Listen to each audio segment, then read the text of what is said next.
Welcome to Trending in Education. Mike Palmer here. Excited today to talk about ethics in higher education, promoting equity and inclusion through case-based inquiry. It's a new book from Harvard Education Press, edited by Rebecca Taylor and Ashley Floyd Kuntz. I have Rebecca and Ashley here with me today. I want to begin by welcoming you both to the show. Welcome to Trending in Education. Thanks so much for having us. Awesome. Awesome. Ethics is something we've talked about a bunch as a trend that has been on the rise in recent years. Folks are thinking more about ethical considerations. We're going to dig into all that shortly. But just to begin, we always like to get our guests' origin stories. We'll start with you, Ashley. Can you let us know what got you to this point in your professional life? Sure. I'm a first generation college student from a rural part of Alabama. So for me, college was very transformational. I loved it. I was always the kid that cried at the end of the school year. I did not want school to end, and I would count down the days until school began again in fall. So when a mentor of mine in college asked, "Where do you think you want to work? What sort of environment would you want to be in?" I was like, "Oh, that's a very easy answer. I just want to stay in college forever." And so, why would you ever leave school if you didn't have to? I built my career on the administrative side first. I worked in college admissions and financial aid, and then in honors education. And along the way, while I was working full time and rising in the administrative rank, I also got my master's in higher ed and my PhD. Mhm. So I really didn't think I'd ever be a faculty member of higher education, but here I am. Life takes unexpected twists, and I'm really enjoying it. I'm a clinical assistant professor of higher education at Florida International University in Miami, Florida. And I really enjoy working for such a large Hispanic serving institution. It's a lot of fun. So Yeah. that's my Yeah. origin story. Cool. And we'll circle back to hear about the origin story of the book, which I think is where we're going to pick up next. But before we do that, Rebecca, can you quickly catch us up on your background and what got you to this point professionally? Sure. In some ways, similar to Ashley, my current work and interests in issues of ethics and justice in education is really rooted in my experiences growing up in rural Appalachia. I think growing up, I just saw wide disparities in access to education. I was really fortunate with the support of a wonderful elementary school teacher. I ended up getting a scholarship to attend a academically rigorous private school in a nearby city to where my family was living. But the rest of my family and neighbors didn't have that same opportunity. And I saw how, for some, school could be this pathway into college and career opportunities. And for others, it was a pathway into poverty and prison. And there were these wide disparities that were really salient to me as a child growing up. And then moving into my academic career, I had this interest in thinking about how we address social inequities and the ethical dimensions of those. Mm. I wasn't specifically focused on education early on. My undergraduate degree was in philosophy and mathematics at Washington University in St. Louis. And I really dove into the philosophy part of that and looking at social and political philosophy. And then I went on, my first graduate degree was in peace, conflict, and development studies, thinking about ethical issues that come up in international development contexts. And in that experience in graduate school, I became really interested in the role of education in addressing so many of the big social issues that I was concerned about. And so I went back and did my PhD in philosophy of education at Stanford University. And that kind of led me into my current role, which is as an assistant professor of philosophy of education at the University of Illinois in Champaign-Urbana.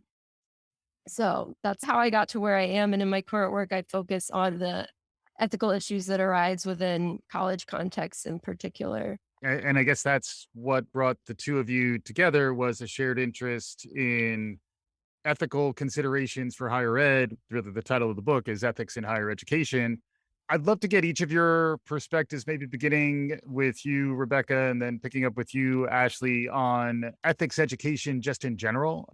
What is it? Give us a little bit of background and then your perspective on why it's important. When I hear ethics education, a few different things come to mind. One is the teaching of ethics that happens in higher education, which can be my kind of more focused on like personal ethical decisions, but then also ethics more broadly within higher education or educational institutions and the types of issues of justice and diversity, equity, and inclusion, and a whole range of ethical issues that arise, not just for individuals in their personal lives, but for institutions, for practitioners, for policymakers, Mm, as they think about what function are these institutions playing in society and how are they serving their members in society more broadly. mm, And so for us, this project is really focused on how some of these bigger structural issues around diversity, equity, and inclusion that show up in both big and small ways every day in colleges and universities, those issues can't be resolved by any individual alone. They require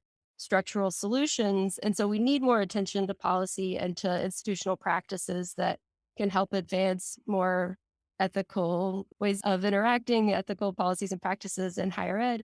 But at the same time, individuals working and studying in these institutions have to decide every day how they're going to respond when these issues arise in their day to day mm. work and experience as students. And so in the case, we try to broach both of those levels of the individual decision making, ethical decision making for individuals in different types of roles within higher education institutions, Mm. and also attending to how those play out at the broader institutional level.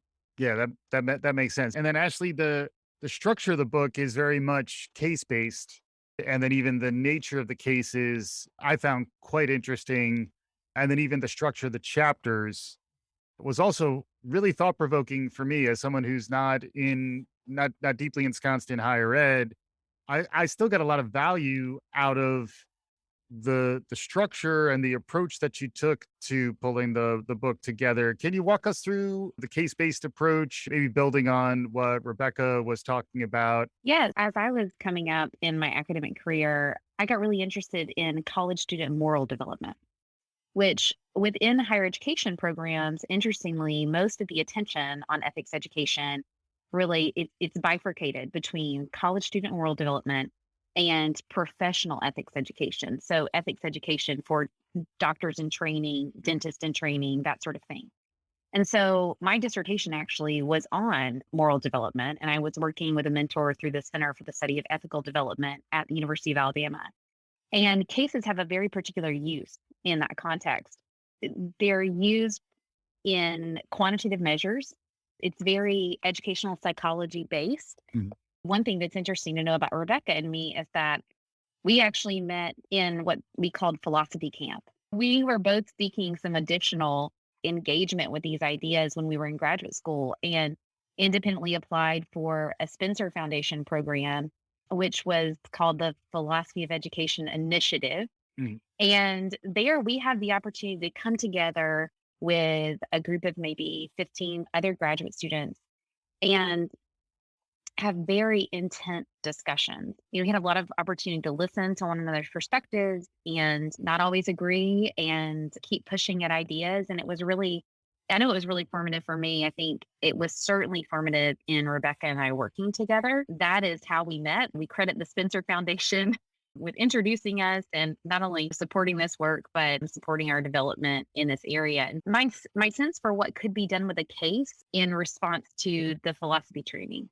And Rebecca actually is the one who has developed a lot of expertise in the case-based inquiry. So I'll let her say more about that. But for me, the way we approached this book was unique in that we were looking for evidence that someone had achieved a certain metric or had developed in a certain way.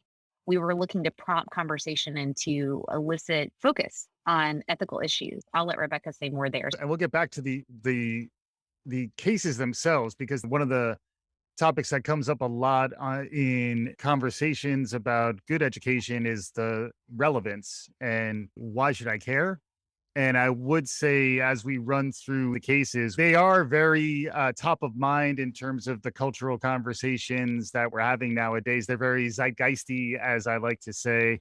But before we get into them, that's a little tease for our listeners. We're going to get into some really intriguing and relevant topics shortly. But I think the format and the methodology, I think, is really useful to spend a little more time on. Rebecca, can you catch us up on that? Sure. So I think, as Ashley was saying initially, the case studies as a method have been used as a pedagogical tool across professional ethics fields. And in the context of education in particular, they've been used over the years in ethics courses for teacher candidates, kind of ethics of teaching courses as one primary area. And then some use, I think, in the higher ed context, which Ashley can speak more to, but maybe less so than they have had this kind of prominent role in the preparation of teacher candidates. And so for this book, there was two recent volumes from our colleagues Mira Levinson and Jake Fay on ethics in K through 12 education that use this format of a set of case studies, each followed by commentaries from a combination of philosophers, empirical researchers, or social scientists and practitioners. And we found that model really engaging. Jake Fay is another colleague that we met at the philosophy camp that Ashley mentioned, and Mira Levinson was his doctoral advisor at Harvard. And so they together collaborated on these volumes. And that we drew inspiration from the model we saw in their work on K through 12 ethics that really expanded on some of the earlier ways or more common ways that I've seen case studies use, is maybe presenting a case study and then analyzing it through the lens of a utilitarian ethics, or like using a particular ethical theory to interpret the case rather than having the responses to the case come from a wider array of disciplinary or academic and practical perspectives, the way Yeah. that we've done with the commentaries in the case. So we took inspiration from them, and I brought this idea of having a similar kind of format for a higher ed ethics volume to them, and they both were really supportive and excited about the idea, and we went from there and have gotten a lot of support from them in the process. Yeah, it's really cool. I will be talking more about it through the full range of the conversation, but high level, you write a fictionalized case based on these topics and themes that are very relevant to the types of ethical decisions and quandaries that are presenting across colleges and universities, generally across the US these days. And then you get in that cross section you were just referring to, Rebecca, is part of what's really interesting. It's diverse. It's not everyone is not of the same profile. It's not like you have 8 different ethicists debating ethical positions. Instead, it's people are coming at it from different backgrounds, different lived experiences, and then they are bringing those to bear. And then you also intentionally didn't give them too many constraints in terms of how they wanted to respond, which made it more interesting. You really didn't know necessarily what you were going to see next and what people were going to focus on. And it did seem at a higher level, it almost seemed like a case study in the benefit of diverse perspectives to complex topics. Ashley, maybe picking up there, thoughts on that. And then also, I'd love to start getting into the topics themselves, because you outlined 7 different cases, each of which could be its own podcast. This was the part that was most exciting to me. This idea that we were going to be learning from the perspectives of so many different sorts of folk who were interested in these issues, particularly since I came up more on the practitioner side, the administrative side. I was really energized that we were going to be inviting people who were on that side of the house in the university. In addition to some, traditional academics, I was thrilled that we were able to include graduate students as well as more senior distinguished faculty. I thought that was really important. It gave us a diversity of perspective. I loved that we had some folks in from think tanks. And when we were thinking about the audience for the book, I had in mind that one way I thought this could be used in higher ed. So as I was coming up through higher education programs, I noticed that when we were discussing like finance, enrollment management, crisis response, and higher education, ethics really wasn't a central focus. And so I had a sense that first, these cases could be used in the classroom and could be useful to higher ed faculty. But also I noticed that on my campus and many others, senior administrators were coming together and they were having book clubs and they were trying to, try to think through and anticipate what sorts of ethical challenges might arise so that they're not always reacting, but rather they can lead from a place of integrity. So I thought this sort of audience, chances are many of them, if we were to pick a case directly from the headlines, the sort of zeitgeist moment you described, they may actually, senior administrators at one university may actually know someone who is involved with that case at another university. And so we fictionalize the cases. We wanted to clear a bit of the clutter there away from people's mind and get them to really dive into the cases. And then also, because this was a volume on ethics, we really wanted to be sensitive to not placing people in the position of sitting around and debating a really stressful, emotional, high stakes situation for other humans. Mhm. You read a story in Inside Higher Ed, and it might be really interesting to you, but for that person, Yeah. this may be a really significant hardship in their life. And so we don't want people to just sit around and debate other people's lives in that way. And fictionalizing the cases allowed us to do that. I would just add in approaching developing each of the cases that are fictionalized, as Ashley was describing, we reviewed what's happening in colleges around the country in this area, what's happening legislatively, what's happening on the policy side. And within all these different reports and reviewing all the information we could find about a particular theme that we wanted to bring into one of the case studies, we tried to identify what were the core ethical tensions that we saw arising in the public discourse around that topic. So Mhm. I think that gets to where how you, as you're referencing them as being zeitgeisty, we tried to like tap into do our own analysis of what's happening ethically within the public discourse around these topics, identify what are the key ethical tensions and the different topics we were interested in, and then build those into the fictionalized narrative case studies. Yeah. Yeah, that makes sense. And they're fictionalized, but they're also, in addition to the podcast, you could probably produce the next season of the Chair on Netflix based on some of these topics. So, Rebecca, can you introduce one of these cases, and then I think we can go through a little bit of a ping pong exercise here. Well, you'll introduce the case, and maybe we get Ashley's reaction and back and forth. For sure. The first case in the volume focuses on some ethical questions regarding intellectual diversity on campus. And we approach that topic through a narrative that asks how a president's diversity council at a public university, this is a university situated in the Southwest US, and we're asking how they should respond to some community and student protests that have occurred on the campus in response to a political speaker who's known for drafting anti-immigration legislation. So the case brings in kind of this element of a controversial campus speaker. There's also pressure from the legislature in the state to ward against liberal indoctrination on campus. There are these different elements of tension around what kind of views are represented on campus and brought into academic discourse in the college community. And then they're centered around this controversial speaker and the response of students and community members to that speaker event. And so then in the case, we asked the kind of central actors in the case are this diversity council at the university who've been tasked with deciding how to respond Mhm. to the demands of student activists that the university make some changes in the wake of this event. That this is right off the news or the interweb, wherever we get our information these days. The almost platonic case of the type of story that people like to bring up when it comes to higher ed.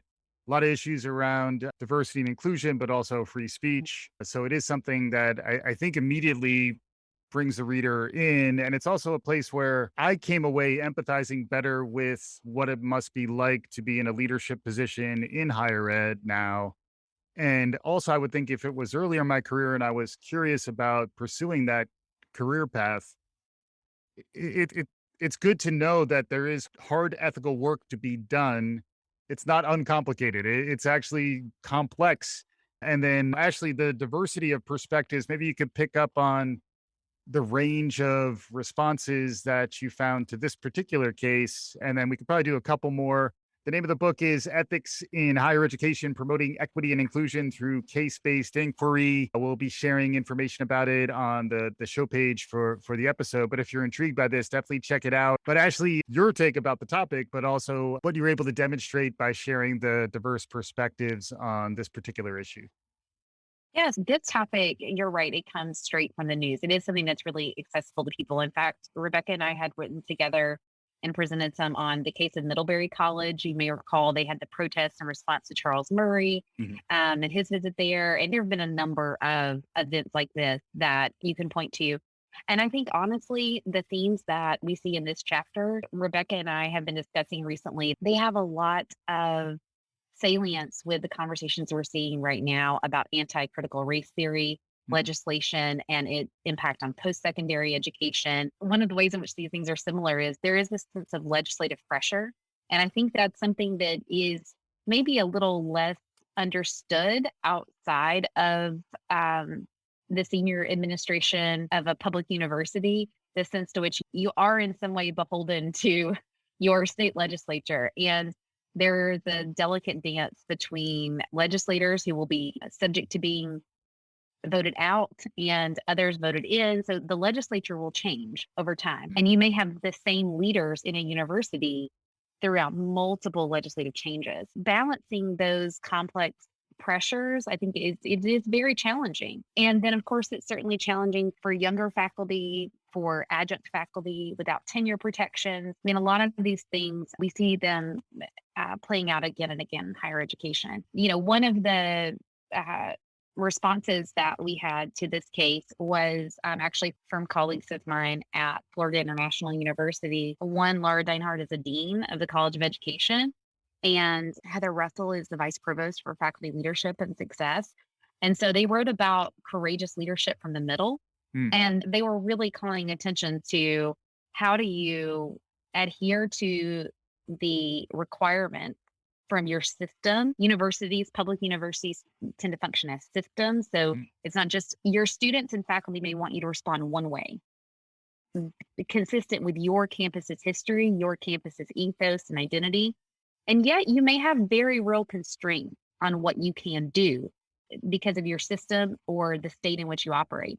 So they talked about some courageous steps that leaders can take that are very creative, that attempt to lead from the middle, where it seems like you actually can't. And so they really, I think, helped us envision what that could look like. And so I was really encouraged by the responses to this case. I felt like they did help us not only identify what goes wrong in situations like these, but also what could go right. And certainly with as many cases as we have seen in response to controversial speakers, and now we're seeing with critical race theory, this would be a chapter would make sense to spend some time on. Well, that's what I was saying. I think a lot of this stuff does have relevance. And then I think the fact that you're reading other people's relatively short responses, which is the other thing that I like about it. It's very bite-sized and digestible in smaller hits. If you don't have a lot of time to really sit there, like you can get through a case relatively quickly. And then when you're reading the reactions, I think it's a good modeling exercise then for the reader as well, where it does force you to think about how might I react or what might I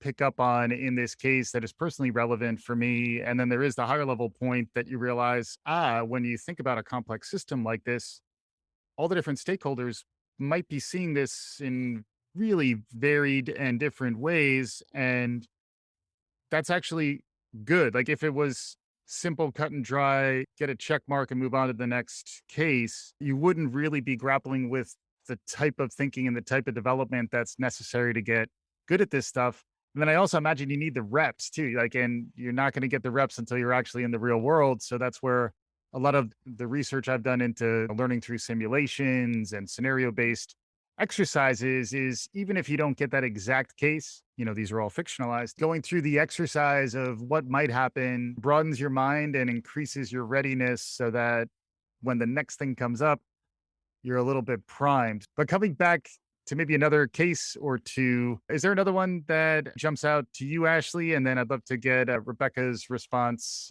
So one case in the volume is on faculty activism on social media and implications for professional advancement. And this case went through a variety of iterations. There are 3 authors in the case, and the first person to work on this case was our friend Jake Fay. And he noted all of these examples in the news about faculty who had run afoul of their administrators by saying things on social media that the administration did not approve of, did not want to be associated with. And in some cases, these things were relevant to their standard academic freedom protections. And in others, the line was a little bit blurry because we all know how social media is. One minute you're sharing a photo of your dog and your toddler, and the next minute you're sharing something about politics. And right after that, it's your professional life. So Jake noticed this kind of bubbling up. And as we continued to work on the case, I actually co-authored this in part with Jake and with my husband, who's a department chair. And we started thinking about the pressures that faculty feel to post on social media. to bring better attention to the university, to promote their work, to push out their books, to push out podcasts they're on. And so in some ways the university is encouraging this, but then in other ways, how challenging might this be? And so we imagined a scenario in which a Black female faculty member began using Twitter as a platform to really promote greater equity within STEM fields, within her own discipline.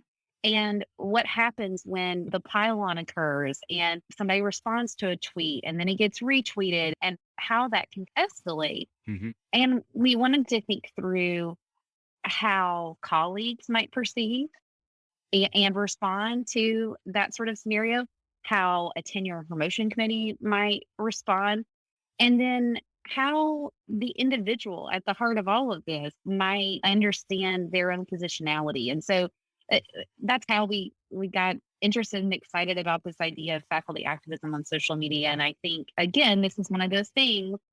It's not going to stop. We're only going to see more evidence. Universities and faculty members disagree about how social media is best used. Yeah, and this is also a call out, which I didn't even know was a thing until I was reading some of the response. But to basically catch someone doing something they shouldn't and call attention to that. And interestingly, there is pressure, I think, to be a watchdog, particularly for minoritized groups who are not traditionally given the airtime, which adds even more complexity to the case. The cases really are quite engaging in that way. Rebecca, any thoughts on this particular case or the responses? In my reading of this chapter and the commentaries that we got from our colleagues in response to this case study, what I found really interesting was how the commentators, who are each coming from a different, as we talked about before, a different disciplinary perspective, different personal and professional histories. And in the responses to this case, they highlighted different dimensions of ethical issues in the case, but all came out and on this with some kind of common or agreement around the idea that it would be wrong to deny tenure to this professor on the grounds of her social media usage. So there was this interesting commonality that came out, but they each got there through different kind of lines of reasoning and from different starting points. That stood out to me. But then also just in the responses, I think some of the commentators focused on thinking about what norms should guide faculty use of social media. We need some kind of ethical norms to guide our use. And there's this lack there. And what should those be? Whereas others focused on framing social media activism as a form of service to the university or to the academy that minoritized faculty members are offering as a service to help the academy become better, by kind of framing it in that way. And then we had one commentator, Jennifer with Miguans, who really focused on the ethics of refusing the university and refusing that pressure to engage in social media as part of your professional role Mm. within the institution. Mhm. And kind of, she approached it from a different lens, drawing on indigenous philosophies and what would it look like to refuse the academy and just opt out of participating in that realm Yeah, completely. So, yeah. but across all of those different approaches to the case, they had common themes that emerged, which I found really interesting, just thinking about how you can draw on these different philosophical, practical, social scientific resources, come to some common understanding of at least some elements of the case. I was just going to say, I've already used this chapter in my own teaching and in how I would respond to students. So, an example of how this became really relevant to me was one of the commentators, TJ Stewart, talks about how, in this case and in other cases like it, white supremacy can work to distract your attention from where it really needs to be, like where the core ethical tension lives. Mm. And so I was teaching a course last summer on diversity and social justice in higher education. And that's right about the time that the news hit about Nicole Hannah-Jones being denied tenure at UNC. Mhm. And immediately conversations on the discussion board shifted to, well, some historians disagree with her work. They think her work isn't valid, blah, blah, blah. And I noticed and I remembered what TJ said, and I thought, oh, but we're getting distracted from the core issue here, which is a board of trustees is overturning the decision recommended by faculty, recommended by the provost, recommended by the president.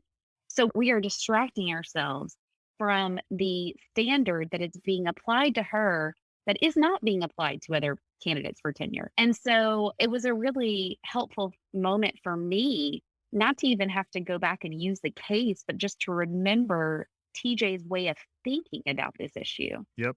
And I could almost hear his thoughts in my head, and it shaped how I thought about a completely different scenario and how I responded to my students. And they actually found that to be a very helpful framework in responding to what they were reading in the news, because they were all very interested in the case, but just hadn't really thought about it in that way. Yeah, that kind of was my point earlier, just around like you almost need to get the reps in or start to practice shifting into a different kind of mindset. And that's also why I do think the fictionalizing of the cases helps. Otherwise, if you're pulled too much into reality, particularly something about Twitter, before you know it, you're probably firing off some tweets if you're already on there when you should like, no, wait a second, I'm supposed to be learning about ethics and thinking about this stuff.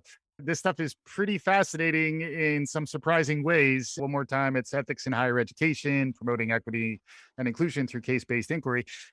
We're getting towards our concluding time here. It's always where I like to get folks' perspectives, what's capturing their imagination these days, but very much appreciate getting each of you on for this conversation. Let's begin with you, Ashley, and then conclude with you, Rebecca. Any other cases or thoughts or things that are happening out in the world that are jumping up to mind? This isn't necessarily, I don't know if we can call it a trend, but one of the cases that I do want to call attention to is the case concerning HBCUs, historically Black colleges and universities. Mm. And I do think that if you pay attention inside the higher ed, in the Chronicle of Higher Education, we are seeing a lot of news stories about HBCUs. With Vice President Harris being elected and being a graduate of an HBCU, there's been renewed kind of attention within the news. And we really benefited from chatting. The authors of that case are one, John Torrey, we met at philosophy camp. And I know it seems like we've met everyone. But it's like band at camp. It's good. It's good. Yeah. But they did such a great job of pulling together a really fascinating case about a presidential choice at HBCUs. And I wish that you could have been there for the live conversation. We had a Zoom meeting with all the commentators, and I have to say it's one of the most enjoyable academic conversations I've ever been a part of. I loved hearing their perspectives. They were all graduates of HBCUs or connected to HBCUs. And I just think that it's something to watch in higher education, is the next generation opportunities for HBCUs. And I was just really excited and interested in that case. It was not something that is in my area, but it was something that I got really intrigued by in reading John and Corey's case. Yeah, definitely. I felt similarly where I wasn't as close to that dimension of ethical considerations and what it's like. I've talked more in the abstract around some of the financial challenges that small private liberal arts colleges may face. I keep coming back to new media formats. So it's a podcast, it's a screenplay, and now we just live stream some of these conversations. It's a whole media empire that we're sitting on here. But Rebecca, any concluding thoughts, perspectives as we're wrapping up? One thing that stands out for me that I've been paying attention to during the pandemic is how students are raising their voices in new ways and calling on their institutions to do more to live up to their values around diversity, equity, and inclusion. I think you mentioned earlier, like a lot of lip service to those values, but it doesn't always go deep enough. And I think students are one of the biggest voices calling on colleges and universities to do more to live up to those values. And traditionally, that's been through on the ground activism on campuses, hosting rallies or marches, doing sit ins in your administrative offices. And with the pandemic, we've seen a decline in those forms of activism, but we've also seen students finding new ways to engage in activism in those areas. And so I find that to be a really interesting area to watch. And it's something I try to pay attention to and see what is it that students are raising, because I think we have a lot to learn as faculty members, as professionals in the higher education space from the concerns that students are bringing forward.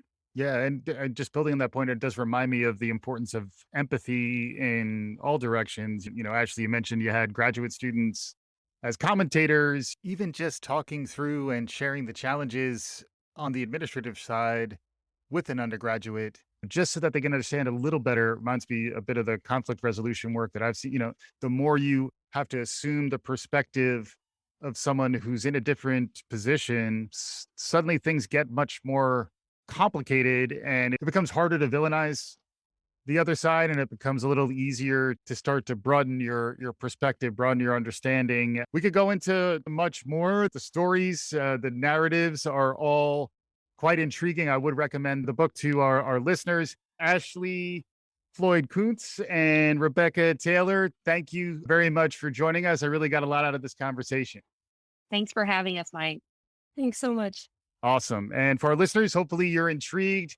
Your wheels are turning, you're flexing ethical muscles that you need to keep working, and you're enjoying the show. If you enjoy what you're hearing, tell a friend, subscribe, spread the good word. We'll be back again soon. This is Trending in Education.